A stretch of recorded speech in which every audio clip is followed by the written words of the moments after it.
നമസ്കാരം, കലിക ന്യൂസിലേക്ക് സ്വാഗതം. കൊല്ലം ചിതറയിൽ കുടിക്കാൻ വെള്ളം ചോദിച്ച് വീട്ടിലെത്തിയ യുവാവ് 24 വയസ്സുള്ള യുവതിയെ ബലാത്സംഗം ചെയ്തു. സംഭവത്തിൽ ചിത്ര ചല്ലിമുക്ക് സ്വദേശി 22 വയസ്സുള്ള വിഷ്ണുവിനെ ചിത്ര പോലീസ് അറസ്റ്റ് ചെയ്തു. 12 മണിയോടുകൂടി യുവതിയുടെ വീട്ടിലെത്തിയ വിഷ്ണു കുടിക്കാനായി വെള്ളം ചോദിച്ചു. വെള്ളമെടുക്കാനായി വീട്ടിനുള്ളിലേക്ക് പോയ യുവതിയുടെ പിന്നാലെ വീടിനകത്തേക്ക് കയറി അടുക്കളയിൽ വെച്ച് ബലമായി പിടിച്ച് തറയിൽ തള്ളിയിട്ട് വാ പൊത്തിപ്പിടിച്ച് അതിക്രൂരമായി ബലാത്സംഗം ചെയ്യുകയായിരുന്നു.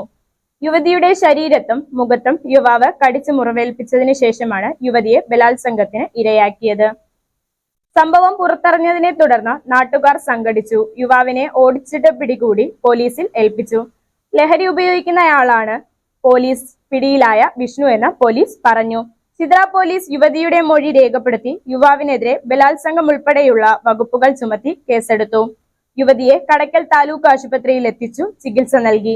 അറസ്റ്റ് രേഖപ്പെടുത്തിയ പ്രതിയെ കോടതിയിൽ ഹാജരാക്കി കോടതി റിമാൻഡ് ചെയ്തു.